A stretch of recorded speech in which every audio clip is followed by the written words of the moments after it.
మా latest videos కోసం మా ఈ తెలుగు న్యూస్ ఛానల్ సబ్స్క్రైబ్ చేసి గంట సింబల్ యాక్టివేట్ చేసుకోండి. రేపే అతిపెద్ద పౌర్ణమి ఆషాఢ పౌర్ణమి. ఆషాఢ పౌర్ణమికే గురు పౌర్ణమి అని, వ్యాస పౌర్ణమి అని పేరు. అయితే ఎంతో పవిత్రమైన ఈ రోజున ఇంట్లోని ఆడవాళ్ళు పొరపాటున కూడా ఈ కూరను వండకూడదు. ఈరోజు ఎవ్వరూ ఈ కూర తినకూడదు. కాదని ఈ కూరను వండినా తిన్నా చేతిలో పైసా కూడా మిగలదు. అప్పుల పాలైపోతారు. ఆర్థిక సమస్యల్లో కూరుకుపోతారు. 7 జన్మల దరిద్రం పడుతుంది. కోరి కష్టాలు తెచ్చుకున్నట్లు అవుతుంది. కనుక ఈరోజు ఎవరు ఈ కూరను తినవద్దు, వండవద్దు. కాదని తింటే పరమ దరిద్రం కలుగుతుంది. సకల దేవతల ఆగ్రహానికి గురి అవుతారు. నరకానికి పోతారు. ఈ భూమి మీదే నరక బాధలు అనుభవిస్తారు అని శాస్త్రాలు చెప్తూ ఉన్నాయి. మరి ఈరోజు తినకూడని ఆ కూర ఏమిటో ఇప్పుడు మనం ఈ వీడియోలో వివరంగా తెలుసుకుందాం.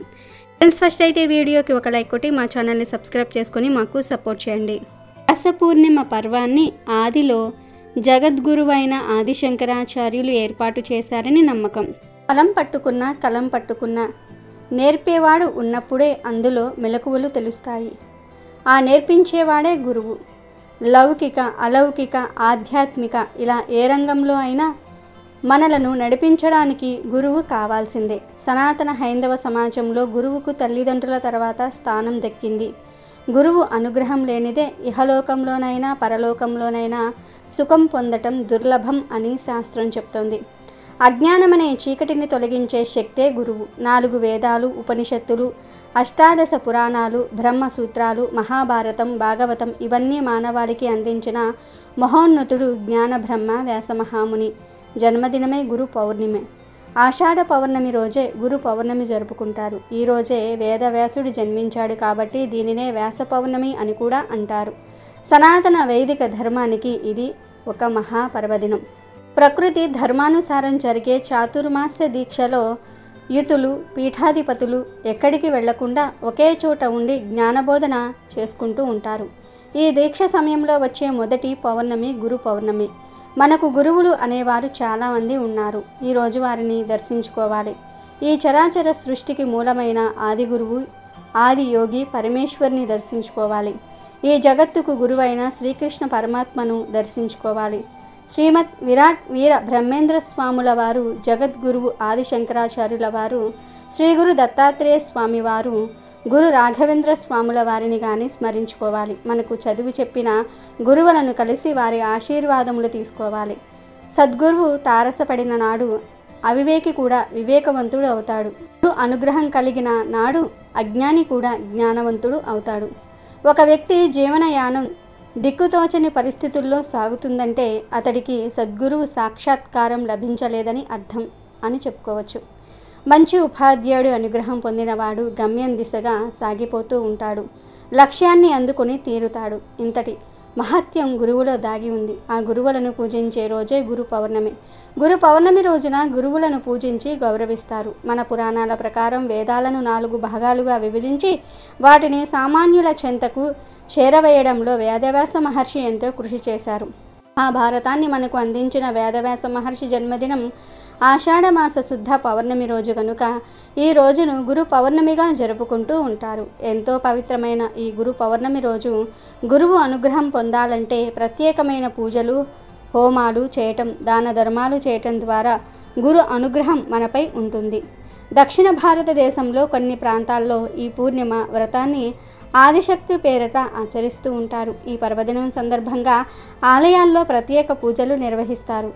ఈ పూర్ణిమ నాడే కొంతమంది సత్యనారాయణ వ్రతాన్ని లేదా పూజను నిర్వహిస్తూ ఉంటారు. అలాగే తెలుగు రాష్ట్రాల్లో చాలా చోట్ల షిరిడి సాయిబాబా ఆలయాల్లో ప్రత్యేక పూజలు ఈ రోజు మొదలుకొని 3 రోజులు నిర్వహిస్తారు. గురు పూర్ణిమ రోజు సాయిబాబాకు విశేషంగా పూజలు చేస్తారు. సాయిబాబా ఆలయాలకు వెళ్తూ ఉంటారు. ఇక ఎంతో పవిత్రమైన ఈ గురు పౌర్ణమి రోజున ఒక అద్భుతమైన చెట్టును తాకితే చాలు తరతరాలకు తరగని ఐశ్వర్యం వస్తుంది, కోట్ల వర్షం కురుస్తుంది అని మన శాస్త్రాలు చెప్తూ ఉన్నాయి. ప్రత్యేకించి ఆషాఢ పౌర్ణమి రోజు మామిడి చెట్టును తాకితే చాలు నక్కతోక తొక్కినట్లు మీరు పట్టిందల్లా బంగారం అవుతుంది. మన హిందూ సాంప్రదాయంలో మామిడి చెట్టుకు ఎంతో ప్రాధాన్యత ఉంది. మామిడి చెట్టు కూడా ఒక దేవతా వృక్షమే. రామాయణం, మహాభారతం, ఇతర పురాణాల్లో మామిడి చెట్టు గురించి చెప్పారు. ఏ శుభకార్యానికైనా మామిడి తోరణాలు కట్టాల్సిందే. మామిడి ఆకులకు ఎక్కువ మంది ఒక చోట చేరినప్పుడు ఏర్పడే కాలుష్యాన్ని తొలగించే గుణం ఉందని శాస్త్రాలు చెప్తూ ఉన్నాయి. మామిడి చెట్టును వేదాలలో స్వర్గఫలంగా చెప్పారు. మందర పర్వతంపై మామిడి చెట్టు ఉందని భాగవతంలో చెప్పబడింది. ఒక సందర్భంలో శివుడి శాపానికి గురైన పార్వతీదేవి భూలోకానికి వచ్చి ఒక ప్రదేశంలో మామిడి చెట్టు క్రింద మట్టితో శివలింగాన్ని చేసి పూజించిందని పురాణాలు చెప్తూ ఉన్నాయి. కాబట్టి మామిడి చెట్టు ఎంతో పవిత్రమైన వృక్షం. ఎంతో పవిత్రమైన గురు పౌర్ణమి రోజు మామిడి చెట్టును తాకితే చాలు, మీ కష్టాలు సమస్యలన్నీ కూడా పోతాయి, అష్టైశ్వర్యాలు సిద్ధిస్తాయి. ఈ ఆషాఢ పౌర్ణమి రోజు మీకు ఎక్కడ మామిడి చెట్టు కనిపించినా లేదా మీరే మామిడి చెట్టు దగ్గరకు వెళ్ళి ఆ చెట్టుకు చెంబుతో నీళ్లు పోయండి. తర్వాత మామిడి చెట్టుకు ఒక్క నమస్కారం చేసుకుని 11 సార్లు ఆ చెట్టును తాకండి. అలా తాకేటప్పుడు మీ కోరికను చెప్పుకోండి. ఆ కోరిక త్వరగా నెరవేరుతుంది. ఇలా చేసిన తర్వాత కాసేపు మామిడి చెట్టు దగ్గర కూర్చొని తర్వాత ఇంటికి వెళ్ళండి. ఇదంతా చేయలేని వారు మామిడి చెట్టును జస్ట్ 11 సార్లు టచ్ చేయండి చాలు. ఇలా మామిడి చెట్టును తాకటం వలన మీ శరీరంలోనికి అద్భుతమైన శక్తులు ప్రవేశించి మీ జీవితం మారిపోతుంది. మీలోని నెగిటివ్ ఎనర్జీని మామిడి చెట్టు లాగేసుకుంటుంది. మంచి పాజిటివ్ ఎనర్జీని అందిస్తుంది. ఇలా ఈరోజు మామిడి చెట్టును తాకితే మీ కష్టాలు బాధలు పోయి తరతరాలకు తరగని ఐశ్వర్యం వస్తుంది. మామిడి చెట్టు మహాలక్ష్మీదేవికి ఇష్టమైన చెట్టు. హిందువులు ఏ పూజ చేసినా ముందు ఇంటికి మామిడి ఆకుల తోరణాలు కడతారు. శివపుత్రులు గణపతి, సుబ్రహ్మణ్య స్వాములకు మామిడి చెట్లంటే ఎంతో ప్రీతి. సుబ్రహ్మణ్యుడు ఏ ఇంటికి పచ్చని మామిడి తోరణాలు కట్టి ఉంటాయో ఆ ఇంట్లో సంపద, మంచి పంట కలుగుతుందని దీవిస్తాడు. కలశంలో కూడా మామిడి ఆకులను వాడుతారు. పౌర్ణమి రోజు ఈ మామిడి చెట్టును తాకటం వలన నరకం నుండి బయటపడతారు.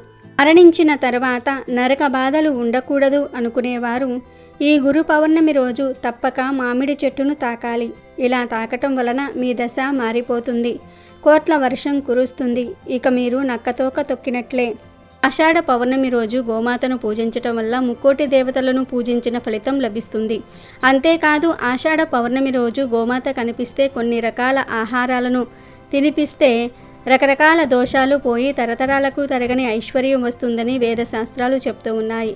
మరి ఎంతో పవిత్రమైన గోవుకు ఆషాఢ పౌర్ణమి రోజు ఏం తినిపించాలి అంటే, ఆషాఢ పౌర్ణమి రోజు పచ్చగడ్డిని గోవుకు ఆహారంగా పెట్టడం వల్ల సకల ఐశ్వర్యాలు కలుగుతాయి, కష్టాలు పోతాయి. అన్నంలో చిటికెడు ఉప్పు పసుపు కలిపి ఆ అన్నాన్ని గోవుకు ఆహారంగా పెడితే ధన సమస్యలు పోతాయి, అప్పులు తీరిపోతాయి, సంతానం పెరుగుతుంది.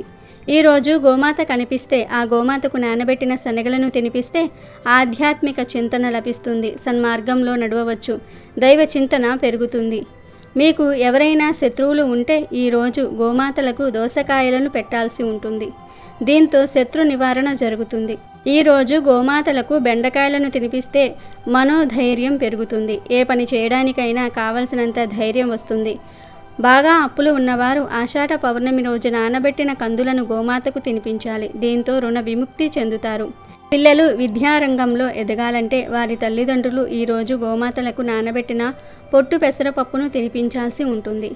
ఈరోజు గోమాతకు నానబెట్టిన ఛాయ పెసరపప్పు పెడితే ఇంద్రియ నిగ్రహం కలుగుతుంది. ఉద్యోగం రాకుండా ఉన్నవారు, దానికోసం విశ్వ ప్రయత్నం చేస్తూ ఉన్నవారు ఈరోజు గోమాతకు గోధుమ పిండి, బెల్లము కలిపి పెట్టాలి. ధనం బాగా సంపాదించాలనుకునేవారు గోమాతకు మినప్పిండి, బెల్లము కలిపి పెట్టాలి. మానసిక ప్రశాంతత కావాలనుకునేవారు ఈరోజు గోమాతకు దొండకాయలు పెట్టాలి. గోమాతకు అరటి పండ్లు తినిపిస్తే ఉన్నత పదవి పొందుతారు. సంతానం కోసం వేచి చూస్తున్నవారు ఈరోజు గోమాతకు వంకాయలను తినిపిస్తే ఫలితం ఉంటుంది. వ్యాపారంలో అభివృద్ధిని కోరుకునేవారు గోమాతకు క్యారెట్లు పెట్టాలి. నరఘోషం ఉన్నవారు గోమాతకు బంగాళాదుంపలను తినిపించాలి. వివాహం కానివారు గోమాతకు టమాటాలను పెట్టాలి. ఈరోజు గోమాతకు బీట్రూటు, పాలకూర తినిపిస్తే మీరు ధనవంతులవుతారు, ఐశ్వర్య ప్రాప్తి కలుగుతుంది. గోమాతకు నానబెట్టిన మినుములు పెడితే ఆత్మవిశ్వాసం లభిస్తుంది. గోమాతకు నానబెట్టిన కందులు పెడితే కోపం తగ్గుతుంది. తోటకూర, బెల్లము కలిపి గోమాతకు పెడితే మానసిక ప్రశాంతతను పొందవచ్చు. గోమాతకు నానబెట్టిన గోధుమలు పెడితే కీర్తి, పట్టుదల లభిస్తాయి. నానబెట్టిన బొబ్బర్లను గోమాతకు పెడితే ధన అభివృద్ధి జరుగుతుంది. ఆషాఢ పౌర్ణమి రోజు గోమాత కనిపిస్తే ఆ గోమాతకు నానబెట్టిన ఉలవలు పెడితే వృత్తిలో నిలకడ లభిస్తుంది. ఇలా ఆషాఢ పౌర్ణమి రోజు ఆయా పదార్థాలను భక్తితో గోవులకు సమర్పించుకుంటే మీకు ఉన్న సమస్యలు సులభంగా పోతాయి. తరతరాలకు తరగని ఐశ్వర్యం వస్తుంది. సకల దేవతల అనుగ్రహం కలుగుతుంది. ఘోర నరకాలు తప్పుతాయి. కష్టాలన్నీ కూడా పోతాయి. లక్ష్మీదేవి అనుగ్రహం కలుగుతుంది. మీ దశ మారిపోతుంది. రాజయోగం పడుతుంది. హిందూ క్యాలెండర్ ప్రకారం తెలుగు నెలలలో 4వ నెల ఆషాఢ మాసంగా చెప్పబడుతుంది. ఈ ఆషాఢ మాసంలో వచ్చే శుద్ధ పౌర్ణమిని గురు పౌర్ణమి అని పిలుస్తారు. మన సనాతన ధర్మంలో ప్రతి మాసానికి మతపరమైన ఆధ్యాత్మిక దృక్కోణంలో ప్రత్యేక ప్రాముఖ్యత ఉంది. ప్రతి మాసంలో పండుగలు, పూజలు, ఉపవాసాలు వస్తాయి. పౌర్ణమి ప్రతి నెల వస్తుంది. కానీ ఆషాఢ మాసంలో వచ్చే పౌర్ణమికి ఓ ప్రత్యేకత ఉంది. ఈ గురు పౌర్ణమి రోజు పెద్ద ఎత్తున దత్తాత్రేయుడికి పూజలు చేస్తారు. అదేవిధంగా 2 తెలుగు రాష్ట్రాలలో కూడా గురు పౌర్ణమి రోజు సాయిబాబా ప్రత్యేక పూజలను నిర్వహించి పెద్ద ఎత్తున భక్తులు బాబా ఆలయాలను దర్శిస్తారు. అలాగే ఈ రోజున గురు పూజోత్సవం జరిపి గురువులకు కానుకలు, బహుమతులు సమర్పించి వారిని సత్కరించి వారి ఆశీర్వాదములు తీసుకుంటారు. తమ జీవితానికి మార్గనిర్దేశం చేసి ముక్తి వైపు నడిపించినందుకు ప్రతిఫలంగా ఇలా చేస్తారు. గురువు అంటే ఆధ్యాత్మిక జ్ఞానాన్ని బోధించేవాడు. చాలామంది హిందువులు తమ గురువులతో జీవితాంతం అనుబంధం ఏర్పరచుకుని ఉంటారు. ఇది కుటుంబ సంబంధం కూడా కావచ్చు, తరతరాలకు కొనసాగించవచ్చు. హిందూ మతంలో గురువును భగవంతుడికి, భక్తునికి మధ్య సంధానకర్తగా భావిస్తూ ఉంటారు. గు అంటే అంధకారం లేదా అజ్ఞానాన్ని, రు అంటే నిరోధించుట లేక నశింపచేయుట అని అర్థం. అంటే గురువు అనే పదానికి అజ్ఞానాన్ని నశింపచేయువారు అని అర్థం స్ఫురిస్తుంది. భారతీయ సంస్కృతిలో గురువులకు ప్రత్యేక స్థానం ఉంది. యోగ సాంప్రదాయంలో పరమశివుడు ఆదియోగి, గురు సాంప్రదాయంలో శివుడే ఆది గురువు. పరమశివుడు తాండవం చేసే సమయంలో ఆయన చేతి ఢమరుకం నుంచి నాదం అనగా శబ్దం పుట్టింది.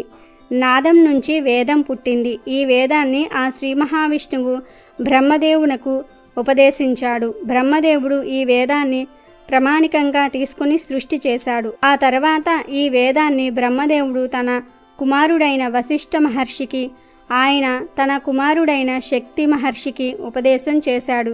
శక్తి మహర్షి తన పుత్రుడైన పరాశర మహర్షికి, ఆయన తన కుమారుడైన వ్యాస మహర్షికి ఉపదేశించాడు. ఈ మధ్యలో చాలా యుగాలు గడిచిపోయాయి. అనేక మంది చేత ఈ మహాజ్ఞానం ఉపదేశింపబడింది. కానీ అప్పటి వరకు వేదం ఎప్పుడూ గ్రంథస్థం కాలేదు. గురువుల ద్వారా విని నేర్చుకునేవారు. మొదట్లో వేదం ఒక్కటిగానే ఉండేది. కానీ కలియుగంలో మనుషుల యొక్క ఆయుష్ను, బుద్ధిని, జ్ఞాపక శక్తిని దృష్టిలో ఉంచుకొని కలియుగ ప్రారంభానికి ముందు వ్యాస మహర్షి ఒకటిగా ఉన్న వేదాన్ని 4 వేదాలుగా విభజించి వేద వ్యాసుడిగా పేరుగాంచారు. ఈయనే మొట్టమొదటిసారిగా వేదాన్ని గ్రంథస్థం చేశారు. వేదవ్యాస మహర్షి మానవ జాతికే గురువని తెలుసు కదా. శ్రీహరి అంశతో సత్యవతి పరాశరునికి జన్మించిన వాడే వ్యాసుడు. వేదవ్యాసుని పూర్వనామం కృష్ణ ద్వైపాయనుడు. ఈయన వల్లే కురువంశం అభివృద్ధి చెందింది. తల్లి కోరికపై ధృతరాష్ట్రుణ్ణి, అంబాలికకు పాండురాజుని, అంబికా దాసికి విదురుణ్ణి ప్రసాదించినాడు. పాండవగ్రజుడైన ధర్మరాజుకు ప్రతిస్మృతిని ఉపదేశించింది వ్యాసుడే. దానిని ధర్మరాజు ద్వారా అర్జునుడు ఉపదేశం పొంది దేవతలను మెప్పించి కురు పాండవ చరిత్ర ఖ్యాతి పొందేటట్లుగా జయం అనే పేరిట గ్రంథస్థం చేశాడు వ్యాసుడు. అదే ఆ తర్వాతి కాలంలో మహాభారతమయ్యింది. 18 పురాణాలు రాసింది వ్యాసుడే. ఇంకా భాగవతాన్ని రచించాడు. అయితే పురాణాల కాలం నాటి నుండి నేటి వరకు గురువు అనగానే వ్యాస మహర్షినే మొదటిగా పూజిస్తారు మరియు గౌరవిస్తారు. ఆయన జన్మదినాన్ని ఒక పవిత్రమైన రోజుగా భావించటమే కాదు, ఒక పండుగలాగా కూడా జరుపుకుంటూ ఉంటారు. ఈ ఆచారం మన దేశంలో ప్రతి ఏటా ఆనవాయితీగానే వస్తుంది. ఇలా గురు భగవానుణ్ణి స్మరించుకుని గురు పౌర్ణమి నాడు పూజలు చేస్తే తమకు సకల సంపదలు లభిస్తాయని చాలామంది హిందువులు నమ్ముతూ ఉంటారు. ఈరోజు మీరు అతి ముఖ్యంగా చేయవలసింది దత్తాత్రేయుని, సాయిబాబాను పూజించుకోవాలి. దత్తాత్రేయునికి శనగలతో చేసిన దండను సమర్పిస్తే మీ కుటుంబ సభ్యులు ఆయురారోగ్యాలతో వర్ధిల్లుతారు. శనగలను ఒకరోజు ముందే నానబెట్టి మరుసటి రోజున దండలాగా గుచ్చి దత్తాత్రేయునికి సమర్పించాలి. ఈ దండను పిల్లల చేత వేయిస్తే వారు చదువుల్లో ఉన్నత స్థాయికి ఎదుగుతారు. పిల్లలకు ఆరోగ్యపరంగా కూడా ఎంతో బాగుంటుంది. ఈ శనగల మాలను గురు పౌర్ణమి రోజున దత్తాత్రేయునికి సమర్పిస్తే మీ ఇంటిలో ఎప్పటికీ డబ్బు లోటు అనేదే ఉండదు. సకల సంపదలను సొంతం చేసుకున్న వారవుతారు. ఒకవేళ మీ ఇంటిలో దత్తాత్రేయుని పటం లేకపోతే ఆ మాలను శివుడికి సమర్పించండి, శుభం చేకూరుతుంది. శివుడికి శనగలను లేదా శనగలతో చేసిన దండను సమర్పిస్తే మీకు ఉన్న ఈతి బాధలన్నీ కూడా తొలగిపోతాయి. ఈ ఆషాఢ పౌర్ణమి రోజు ఆ మహాశివుడు ధ్యానంలోనికి వెళ్ళిపోతాడు. ఆయన జటాజూటంలో ఒక శక్తి ఉంటుంది. ఈ రోజున మీరు శివుడు ధ్యానం చేసినటువంటి పటాన్ని మీ పూజా మందిరంలో పెట్టుకుంటే మీకు ఎంతో మంచి జరుగుతుంది. ఒకవేళ మీ పూజ గదిలో ఆల్రెడీ శివుడు ధ్యానం చేస్తున్నట్లుగా ఉన్నటువంటి ఫోటో మీ పూజ గదిలో ఉంటే ఆ ఫోటో ముందు తెల్లటి పువ్వులను ఉంచండి. ఇలా చేస్తే మీకు ఆ శివుని అనుగ్రహం దక్కుతుంది. అష్టైశ్వర్యాలు కలుగుతాయి. ఆర్థిక ఇబ్బందులు కూడా తొలగిపోతాయి. మీ పూజ గదిలో శివుడు ధ్యానం చేస్తున్నటువంటి పటం లేకపోతే ఈరోజు మీరు తెచ్చిపెట్టుకోండి. గురు పౌర్ణమి రోజున శివుడు ధ్యానం చేసే పటం పెట్టుకుంటే మీకు కష్టాలు రావు. ఈ పౌర్ణమి రోజున పెళ్లిగాని ఆడవారు కోకిల వ్రతం ఆచరిస్తే ఎంతో మంచి జరుగుతుంది. వివాహం కాక బాధపడేవారు, మంచి సంబంధం కోసం ఎదురు చూసేవారు ఈ కోకిల వ్రతాన్ని ఆచరించండి. ఆషాఢ శుద్ధ పౌర్ణమి రోజు పెళ్లిగాని ఆడవారు తెలగపిండితో లేదా బియ్యపిండితో కోకిల వ్రతం చేసి లక్ష్మీదేవి పటం ముందు లేదా శివపార్వతుల పటం ముందు పెట్టండి. ఇలా కోకిల ప్రతిమను పెట్టి పట్టిక బెల్లాన్ని నైవేద్యంగా సమర్పించండి. ఇలా ఆషాఢ శుద్ధ పౌర్ణమి నాడు చేస్తే అమ్మవారి అనుగ్రహం కూడా కలిగి మీకు మంచి సంబంధం వస్తుంది. పౌర్ణమి మామూలుది కాదు, చాలా శక్తివంతమైనది. కాబట్టి ఈరోజు ఒక నిమ్మకాయను అక్కడ పాతి పెట్టండి చాలు. 1 గంటలో దరిద్రమంతా కూడా పోతుంది. ధనం దూసుకు వస్తుంది. గంటలో మీ కష్టాలు బాధలన్నీ కూడా తీరిపోతాయి. కాబట్టి ఆషాఢ పౌర్ణమి రోజు 1 నిమ్మకాయతో ఇలా చేయండి. నిమ్మకాయతో ఇలా చేస్తే అద్భుతమైన రిజల్ట్ అయితే మాత్రం వస్తుందని శాస్త్రంలో చెప్పారు. కాబట్టి మర్చిపోకుండా ఆషాఢ పౌర్ణమి రోజు ఈ నిమ్మకాయ పరిహారం చేస్తే మీ సుడి తిరిగిపోతుంది. ఎందుకంటే ఈ ఆషాఢ పౌర్ణమి చాలా శక్తివంతమైనది. ఈరోజు ఏ పని చేసినా, ఏ పరిహారం చేసినా బాగా కలిసి వస్తుంది. కాబట్టి అందరూ ఈ పరిహారం చేసుకోండి. ఈ పరిహారానికి కావాల్సిందల్లా 1 నిమ్మకాయ అంతే. పౌర్ణమి తిథి అనేది లక్ష్మీదేవికి ఎంతో ఇష్టమైన తిథి. పౌర్ణమి రోజు తప్పనిసరిగా ఇంట్లో లక్ష్మీదేవిని పూజించాలి. కనీసం అమ్మవారి దగ్గర దీపాన్ని అయినా సరే పెట్టుకోవాలి. పౌర్ణమి రోజు నిమ్మకాయతో ఇప్పుడు మనం చెప్పుకోబోయే పరిహారం చేయటం వలన అద్భుతమైన ఫలితాలు వస్తాయి. ఇది చాలా చిన్న పరిహారం, కానీ ఫలితం మాత్రం అద్భుతంగా ఉంటుంది. నిమ్మకాయ అనేది నకారాత్మక శక్తిని తీసేస్తుంది. అనేక రకాల ఇబ్బందుల నుండి బయటపడేస్తుంది. మనకు అంతా మంచి జరిగేలాగా చేస్తుంది. కాబట్టి ఈ ఆషాఢ పౌర్ణమి రోజు నిమ్మకాయతో తప్పక అందరూ ఈ పరిహారాన్ని చేయండి. మరి ఆషాఢ పౌర్ణమి రోజు నిమ్మకాయతో ఏం చేయాలి అనే విషయాన్ని ఇప్పుడు మనం ఈ వీడియోలో వివరంగా తెలుసుకుందాము. ఆషాఢ పౌర్ణమి రోజు నిమ్మకాయతో ఇలా చేసి అక్కడ పాతి పెడితే చాలు, చాలా మంచి రిజల్ట్ అనేది వస్తుంది. 1 నిమ్మకాయ మనకు ఎన్నో రకాల సమస్యల నుండి విముక్తిని కలుగజేస్తుంది. ఎన్నో రకాల బాధల నుండి మోక్షాన్ని కలిగిస్తుంది. కాబట్టి ఆషాఢ పౌర్ణమి రోజు అందరూ ఈ పరిహారం చేసుకోవచ్చు. ఈ పరిహారం చేసుకోవటం వలన దిష్టి దోషాలు, నెగిటివ్ ఎనర్జీ, ధన సమస్యలు, అప్పుల బాధలు అన్నీ తీరిపోతాయి. ప్రతి నెలలో పౌర్ణమి తిథి వస్తుంది. కానీ ఆషాఢంలో వచ్చే పౌర్ణమికి అతీత శక్తులు ఉంటాయి. కనుక ఈరోజు ఎటువంటి పరిహారాలు చేసినా అద్భుత ఫలితాలు వస్తాయి. పౌర్ణమి చాలా మంచి తిథి. మనపై ఉన్న చెడును, నకారాత్మక శక్తులను తొలగించుకునే తిథి. కొంతమంది నెగిటివ్ ఎనర్జీల వలన చాలా బాగా ఇబ్బంది పడుతూ ఉంటారు. ఎప్పుడు ఒళ్ళు నొప్పులు రావటము, మెడ నొప్పి, తల బరువుగా అనిపించటము, ఇలా మీకు కూడా జరుగుతూ ఉందంటే మీపై కూడా దుష్టశక్తుల ప్రభావం ఉందని అర్థం చేసుకోవాలి. ఇలాంటి దుష్టశక్తుల ప్రభావం తొలగిపోవాలంటే నెగిటివ్ ఎనర్జీ, దిష్టి దోషాలు, ఆర్థిక సమస్యలు, ఆరోగ్య సమస్యలు, ఇలా అన్ని సమస్యల నుండి బయటపడాలి అని కోరుకునేవారు తప్పక ఈ పరిహారాన్ని చేయండి. పరిహారాన్ని మీరు మీ చేతులతో చేస్తారు కనుక ఖచ్చితంగా ఫలితాలు వస్తాయి. ఈ పరిహారానికి పసుపు రంగు నిమ్మకాయను మాత్రమే వాడాలి. అది కూడా ఎటువంటి మచ్చలు, పుచ్చులు లేని మంచి నిమ్మకాయను వాడాలి. ఫ్రెష్గా ఉండే నిమ్మకాయను వాడాలి. ఈ పరిహారాన్ని పౌర్ణమి చంద్రుడు ఉన్నప్పుడు చేయాలి. అంటే రాత్రి 6 నుండి 9 మధ్యలో చేసుకోవాలి. ఏమీ లేదు, ముందు మీరు శుభ్రంగా కాళ్ళు చేతులు కడుక్కొని 1 మంచి నిమ్మకాయను తీసుకోండి. ఫ్రెష్గా ఉండే నిమ్మకాయను తీసుకోండి. నిమ్మకాయకు నెగిటివ్ ఎనర్జీని, కష్టాలను తొలగించి మన జీవితాన్ని మార్చేసే శక్తి ఉంది కనుక నిమ్మకాయను తీసుకుని దానిని పైనుండి 4 భాగాలుగా కొయ్యండి. అంటే పువ్వు విచ్చిలినట్లుగా కొయ్యండి. అలా కోసిన తర్వాత ఈ నిమ్మకాయ మధ్యలో గల్లులుప్పును కూరండి. అంటే నిమ్మకాయ లోపలంతా కూడా ఉప్పును పెట్టండి. ఆ తర్వాత కుంకుమతో 5 బొట్లు పెట్టండి. టాప్లో 1 బొట్టు, అలాగే 4 నిమ్మకాయ ముక్కల మీద 4 బొట్లు ఫోటోలో చూపిస్తున్నట్లుగా, ఇప్పుడు మనం వీడియోలో చూస్తున్నట్లుగా పెట్టండి. ఆ తర్వాత ఈ నిమ్మకాయను ఆడవారైతే కుడి చేతిలో, మగవారైతే ఎడమ చేతిలో పట్టుకుని ఇల్లంతా కలియదిరగండి. Hall, kitchen, bedroom, store room, bathroom, ఇలా ఇంట్లోని అన్ని గదుల్లో కూడా తిరగండి. తిరిగేటప్పుడు మనసులో మీ కోరికను చెప్పుకోండి. మీ ఇష్టదైవాన్ని తలుచుకొని మీ కోరికను విన్నవించుకోండి. దేవుడా, మాకు అనారోగ్య సమస్యలు ఉన్నాయి, అప్పుల బాధలు ఉన్నాయి, నెగిటివ్ ఎనర్జీ, దుష్టశక్తుల ప్రభావం వలన, దుష్ట పీడల వలన మేము ఎన్నో ఇబ్బందులను ఎదుర్కొంటున్నాము. ఆ ఇబ్బందుల నుండి మేము బయటపడి మా కష్టాలన్నీ కూడా పోయి మేము ఆనందంగా ఉండేలాగా చూడు దేవుడా అని మీ కోరికను మనస్ఫూర్తిగా దేవుడికి చెప్పుకుంటూ ఇల్లంతా కలియదిరగండి. అలా తిరిగిన తర్వాత వెంటనే ఈ నిమ్మకాయను తీసుకొని మీ ఇంటి బయటకు వచ్చేయండి. వచ్చి మీ ఇంటి పెరట్లో లేదా మీ ఇంటి చుట్టుప్రక్కల్లో ఎక్కడైనా సరే పర్వాలేదు, మీ ఇంటి దగ్గరలో చిన్న గొయ్యిని తవ్వి ఆ గొయ్యిలో ఈ నిమ్మకాయను పాతిపెట్టేయండి. పాతిపెట్టిన తర్వాత ఆ నేల మీద కొన్ని నీళ్లు చిలకరించండి. అసలు మా ఇంటి చుట్టుప్రక్కల్లో ఖాళీ ప్లేస్ లేదు, మట్టి లేదు అనేవారు మొక్కలు పెంచే కుండీల్లో ఈ నిమ్మకాయను పాతిపెట్టండి. నీళ్లు చల్లేయండి. అంతే, పరిహారం పూర్తయిపోయింది. ఆషాఢ పౌర్ణమి రోజు ఇలా చేస్తే 1 గంటలో మీకు ఉండే సమస్యలు, కష్టాలు, నెగిటివ్ ఎనర్జీ, దుష్టశక్తుల బాధలు, పీడలు అన్నీ పోతాయి. ఒళ్ళు నొప్పులు, మెడ నొప్పులు అన్నీ పోతాయి. ఇంట్లో వారందరూ కూడా యాక్టివ్గా ఉంటారు. ధన సమస్యలు పోతాయి. ధనం సంపాదించుకునే అవకాశాలు వస్తాయి. అన్ని రకాల దరిద్రాలు పోతాయి. మీ జీవితం అద్భుతంగా మారిపోతుంది. కనుక మీరు కూడా ఆషాఢ పౌర్ణమి రోజు నిమ్మకాయతో ఈ చిన్న పరిహారాన్ని చేయండి. అన్ని రకాల సమస్యలను తొలగించుకొని ఆనందంగా జీవించండి. ఇక ఎంతో పవిత్రమైన ఆషాఢ పౌర్ణమి రోజు 2 వస్తువులను కొని ఇంటికి తెచ్చుకుంటే కూర్చొని తిన్నా తరగని ఐశ్వర్యం వస్తుందని పెద్దలు అంటున్నారు. వాటిల్లో మొదటిది పసుపు. గురు పౌర్ణమి రోజు పసుపు పొడిని లేదా పసుపు ప్యాకెట్ని లేదా 2 పసుపు కొమ్ములను అయినా సరే కొని ఇంటికి తెచ్చుకుంటే మీకు రాజయోగం పడుతుంది. పసుపు అనేది గురుగ్రహానికి సంబంధించినది.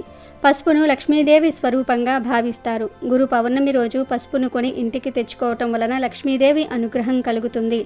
సకల ఐశ్వర్యాలు సిద్ధిస్తాయి. మీ ఇంట్లో ఆల్రెడీ పసుపు ఉన్నా పర్వాలేదు, చిన్న పసుపు ప్యాకెట్ను అయినా సరే కొని తెచ్చుకోండి.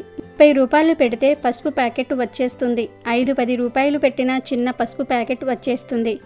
ఆ పసుపు ప్యాకెట్ను అయినా సరే కొని ఇంటికి తెచ్చుకోండి. ఈరోజు ఎలా అయినా సరే కొని ఇంటికి తెచ్చుకోండి. పసుపును కానీ 2 పసుపు కొమ్ములను కానీ ఈరోజు కొని తెచ్చుకొని మీ పూజ గదిలో పెట్టుకోండి.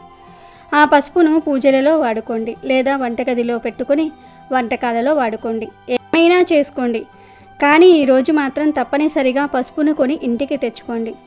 ఇలా తెచ్చుకోవటం వలన అన్ని రకాల దోషాలు పోతాయి, కష్టాలు, బాధలు పోతాయి, అష్టైశ్వర్యాలు సిద్ధిస్తాయి. కూర్చుని తిన్నా తరగని సంపదలు వస్తాయి. కనుక మీ జీవితం మారి మీరు సంతోషంగా జీవించాలంటే గురు పౌర్ణమి రోజు తప్పక పసుపును కొని ఇంటికి తెచ్చుకోండి. ఇక 2వ వస్తువు ఏమిటి అంటే యాలుకలు. యాలుకల గురించి మనం ప్రత్యేకంగా చెప్పుకోవాల్సిన అవసరం లేదు. యాలుకలు చాలా శక్తివంతమైనవి మరియు పవిత్రమైనవి. యాలుకల నుండి మంచి సువాసన వస్తూ ఉంటుంది. ఆ యాలుకల స్మెల్ అంటే సకల దేవతలకు ఇష్టం. ముఖ్యంగా లక్ష్మీదేవికి యాలుకల సువాసన అంటే ఎంతో ప్రీతి. గురు పౌర్ణమి రోజు యాలుకలను కొని ఇంటికి తెచ్చుకుంటే మీ సంపాదన రెట్టింపు అవుతుంది. యాలుకలంటే అమ్మవారికి ఎంతో ఇష్టం కనుక ఈరోజు ఎలా అయినా సరే యాలుకలను కొని ఇంటికి తెచ్చుకోండి. విడిగా కానీ ప్యాకెట్ రూపంలో కానీ ఏ రూపంలో అయినా సరే యాలుకలను కొని తెచ్చుకోండి. అలా కొని తెచ్చుకోవటం వలన మంచి రిజల్ట్ వస్తుంది. మీ జీవితం అద్భుతంగా మారిపోతుంది. మీరే అద్భుతాలను చూడగలుగుతారు. అన్ని శుభవార్తలని వినగలుగుతారు. చెడు సమస్యల నుండి, చెడు బాధల నుండి మీరు బయటపడగలుగుతారు. ఇంటి పరంగా కలిసి వస్తుంది.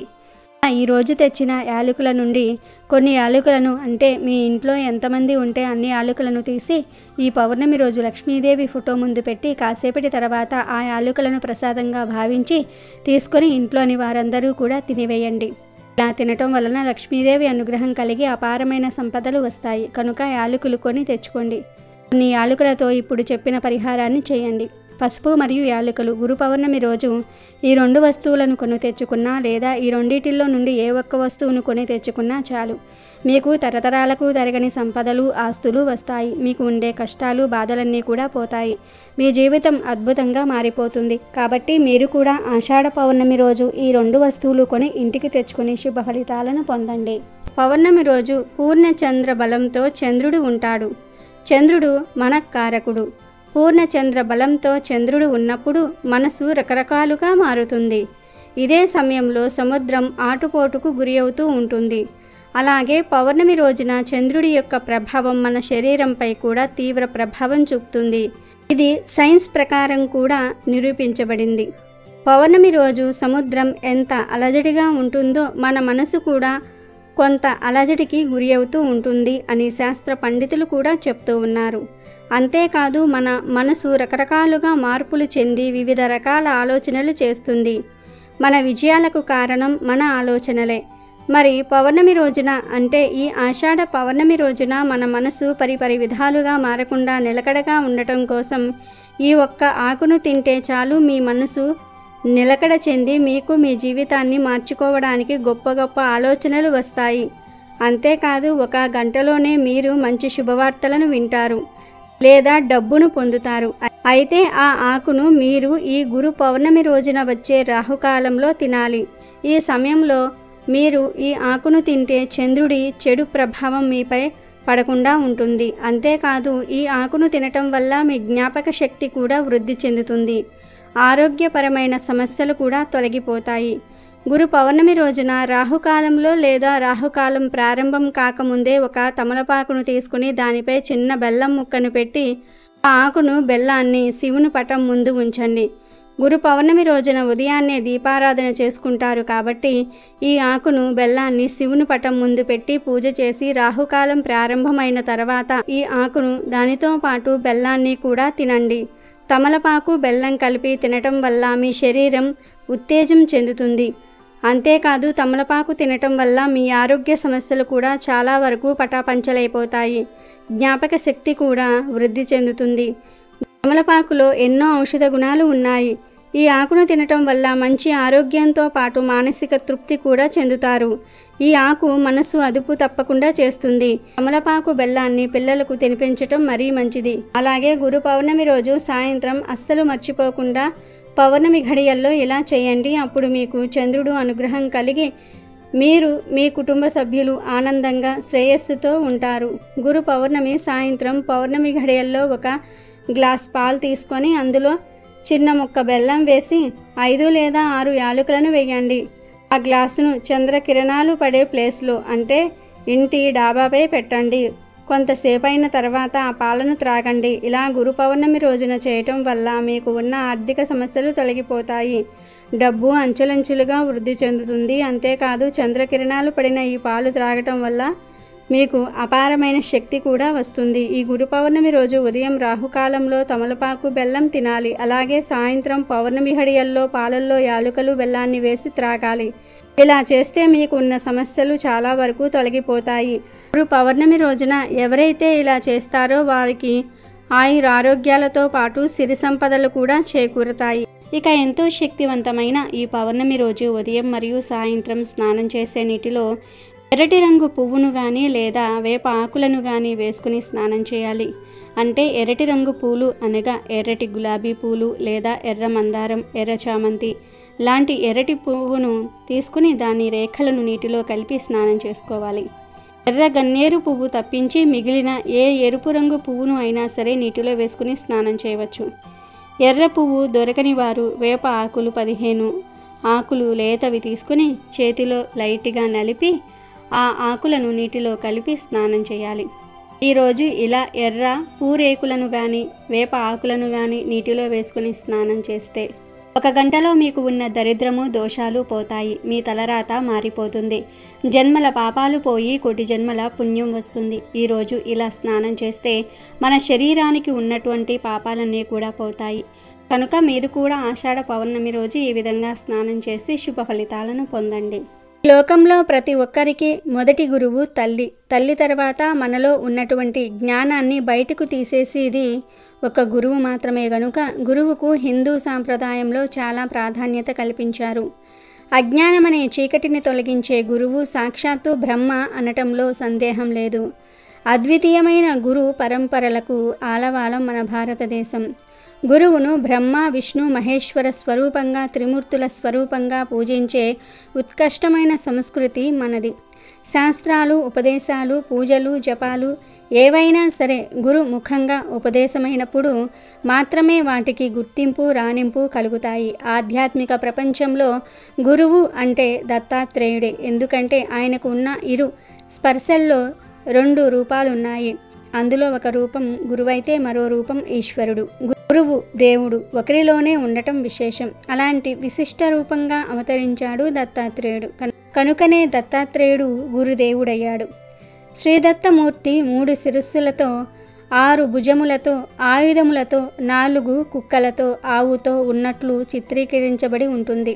వీటికి గల అర్థాలను పరిశీలిస్తే దత్తాత్రేయుడి దగ్గర ఉండే 4 కుక్కలు 4 వేదములకు సంకేతం. గురు పూర్ణిమను పురస్కరించుకొని గురువులను స్మరించటం వల్ల త్రిమూర్తులను పూజించిన పుణ్యఫలం లభిస్తుంది. ఆదియోగి, ఆది గురువైన మహాశివుడు ఆషాఢ పౌర్ణమి నాడు సప్త ఋషులకు జ్ఞానబోధ చేశాడని శివపురాణం చెప్తున్నది. ఆషాఢ పౌర్ణమి రోజే దత్తాత్రేయుడు తన శిష్యులకు జ్ఞానబోధ చేసినట్టుగా దత్త చరిత్ర చెప్తుంది. వ్యాసమహాముని ఈ రోజున సత్యవతి సంతనులకు జన్మనిచ్చాడని, కొన్ని సంవత్సరాల తర్వాత ఆయన ఇదే రోజున వేదాలను ఋగ్, యజుర్, సామ, అథర్వణ వేదాలుగా విభజించాడని ప్రతీతి. ఈ పుణ్య విశేషాలను పురస్కరించుకుని ఆషాఢ పౌర్ణమిని గురు పూర్ణిమగా, వ్యాస పూర్ణిమగా జరుపుకుంటున్నారు. ఇక ఎంతో పవిత్రమైన ఈ గురు పౌర్ణమి రోజు పొరపాటున కూడా ఇంట్లో దొండకాయ కూరను మరియు ముల్లంగి కూరను వండకూడదు. ఈరోజు ఎవ్వరూ ఈ కూరలు తినకూడదు. కూరల రూపంలోనే కాదు ఏ రూపంలోనూ కూడా దొండకాయను మరియు ముల్లంగిని తినకూడదు. పచ్చడి చేసుకుని లేదా పప్పుచారులో వేసుకుని కూడా తినకూడదు. ఈరోజు పొరపాటున దొండకాయను కానీ ముల్లంగిని కానీ తింటే అప్పుల పాలైపోతారు. చేతిలో పైసా కూడా మిగలదు. ఆర్థిక సమస్యలతో కూరుకుపోతారు. కోరి కష్టాలు తెచ్చుకున్నట్లు అవుతుంది. కనుక ఈరోజు ఆడవారు ఇంట్లో దొండకాయ, ముల్లంగిని వండవద్దు. ఎవ్వరూ ఈరోజు ఈ కూరను తినవద్దు. వీటితో పాటు ఈరోజు నాన్ వెజ్ కూడా తినకూడదు. అంటే మాంసము, మటను, చికెను, చేపలు, రొయ్యలు, పీతలు ఇలాంటివేమీ ఈరోజు తినకూడదు. ఈ పౌర్ణమి ఆదివారంతో కలిసి వచ్చింది. సాధారణంగా ఆదివారం రాగానే అందరూ చికెన్ షాప్కి లేదా మటన్ షాప్కి వెళ్ళి మాంసం తెచ్చుకొని వండుకొని తింటారు. అవి కాకపోతే చేపలు, రొయ్యలు, పీతలు ఇలా ఏదో ఒకటి తెచ్చుకొని నాన్ వెజ్ వండుకొని తింటారు. మామూలు ఆదివారాల్లో ఇలా చేస్తే పర్వాలేదు, కానీ ఈ ఆదివారం పౌర్ణమితో కలిసి వచ్చింది కనుక ఈరోజు నాన్ వెజ్ ఏమీ తినకూడదు. మాంసాలు, చేపలు, రొయ్యలు, పీతలు ఇవేమీ తినకూడదు. కూరల రూపంలోనే కాదు ఈరోజు ఏ రూపంలోనూ కూడా నాన్ వెజ్ తినకూడదు. Chicken, noodles, burger, pizza, momos ఇలా ఏ రూపంలోనూ కూడా నాన్ వెజ్ తినకూడదు. కాదని తింటే మాత్రం 7 జన్మల దరిద్రం పడుతుంది. దరిద్రం చుట్టుకుంటుంది. సకల దేవతల ఆగ్రహానికి గురి అవుతారు. నరకానికి పోతారు. ఉదర సమస్యలు వచ్చే అవకాశం ఉంది కనుక ఈరోజు ఎవరు నాన్ వెజ్ తినవద్దు. దొండకాయ, ముల్లంగి నాన్ వెజ్ ఈ మూడింటిని ఈరోజు తినకూడదు. కాదని తింటే మాత్రం తర్వాత మీరే నరకాన్ని అనుభవిస్తారు. కూరల రూపంలోనే కాదు ఏ రూపంలోనూ కూడా ఈ పదార్థాలను తినవద్దు. కోరి కోరి కష్టాలను తెచ్చుకోవద్దు. మరి తెలుసుకున్నారు కదా, మీరు కూడా గురు పౌర్ణమి రోజు ఈ పదార్థాలు తినకుండా జాగ్రత్తగా ఉండండి.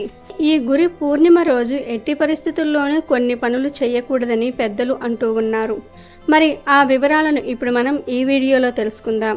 ఈ పౌర్ణమి రోజు ఎవరైనా సరే ప్రాతకాలమే నిద్రలేచి ఇంటి గుమ్మం ముందు శుభ్రంగా ఊడ్చుకుని వీలుంటే ఆవు పేడతో కల్లాపు చల్లి లేదా నీటిని చల్లుకొని చక్కటి ముగ్గులు వేయాలి.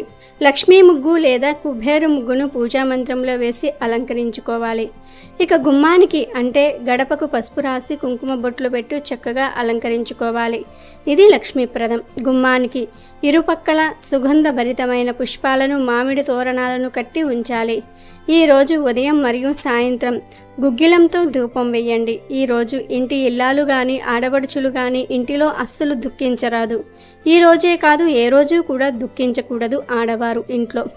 ఇంట్లో ఉండే పెద్దవారిని కూడా కంటతడి పెట్టకుండా చూసుకోవాలి. ముసలి తల్లిదండ్రులను అంటే ఇంట్లో పెద్దవారు ఉంటారు కదా, వారిపై చాలామంది విసుక్కుంటూ ఉంటారు, వారిని తిట్టుకుంటూ ఉంటారు, వారితో పనులు చేయిస్తూ ఉంటారు, వారు చేసిన పనిని అవమానిస్తూ వారి మనసును గాయపరుస్తూ ఉంటారు. కానీ ఇటువంటి పనులను గురు పౌర్ణమి రోజు అస్సలు చేయకూడదు. చేశారంటే లక్ష్మీదేవికి ఆగ్రహం వస్తుంది. ఇంట్లో ఉన్న పెద్దవారు తల్లిదండ్రులు దైవంతో సమానం. అందుచేత వారిని ఎప్పుడూ కూడా గౌరవించి తీరాలి. అలాగే ఈ పౌర్ణమి రోజు తప్పకుండా తులసి మొక్కను నీరు పోసి పూజ చేయాలి. లక్ష్మీదేవికి ఎర్రటి రంగన్నా పట్టు చీరలన్నా చాలా ఇష్టం. అందుచేత మీరు ఈ పౌర్ణమి రోజు లక్ష్మీ పూజ చేస్తే ఎరుపు మరియు తెలుపు రంగులో ఉండే వస్త్రాలు ధరించండి. లక్ష్మీ అష్టోత్తరం పారాయణం చేయండి. అలా లక్ష్మీ అష్టోత్తరం చదివిన తర్వాత విష్ణుమూర్తిని తప్పక స్మరించాలి. ఈ గురు పౌర్ణమి రోజు గురువును పూజించటం చాలా శ్రేయస్కరం. అలాగే ఈరోజు ఇంట్లో పిల్లల్ని బాధ పెట్టడం, వారిని ఊరికూరికే ఏడిపించటం, కొట్టడం వంటి పనులు చేయవద్దు. ఇంట్లోని పెద్దవారిని ఎంత ప్రేమగా ఎంత మర్యాదగా చూసుకోవాలో చిన్న పిల్లల్ని కూడా అలాగే చూసుకోవాలి. పిల్లల్ని పదే పదే తిట్టడం, కొట్టడం, ఏడిపించటం వంటి పనులు చేయవద్దు. ఇక భార్యాభర్తలు చాలామంది తరచూ గొడవలు పడుతూ ఉంటారు. అయినదానికి కానిదానికి ఒకరిపై ఒకరు అరుచుకుంటూ ఉంటారు. ఇటువంటి అలవాటు ఉంటే వెంటనే మార్చుకోండి. ఎందుకంటే ఇలాంటి ఇంట్లో లక్ష్మీదేవి ఉండదు. భార్యను భర్త గౌరవించాలి, భర్తను భార్య గౌరవించాలి. చక్కటి ప్రేమానురాగాలతో వారు జీవనాన్ని సాగించాలి. అంతే తప్ప ఎప్పుడూ గొడవ పడుతూ ఒకరిపై ఒకరు చెప్పుకుంటూ ఉంటే లక్ష్మీదేవికి నచ్చదు. ముఖ్యంగా ఈ పౌర్ణమి రోజు భార్యాభర్తలు గొడవ పడితే లక్ష్మీదేవి ఇంటి నుండి వెళ్ళిపోతుంది. ఈ రోజు గోవులు కనిపిస్తే పూజించండి, నమస్కరించండి. అంతేగాని హింసించే పనులు మాత్రం చేయవద్దు. జీవిని కూడా మనం హింసించకూడదు. ఇలా పౌర్ణమి రోజు ఈ నియమాలు పాటిస్తే ఎటువంటి కష్టాలు దరిచేరవు. అమెజాన్లో బెస్ట్ డిస్కౌంట్స్ కోసం వీడియో డిస్క్రిప్షన్లో లింకు ఉంది, చూడండి. అలాగే మా టెలిగ్రామ్ ఛానల్ సబ్స్క్రైబ్ చేసుకోండి.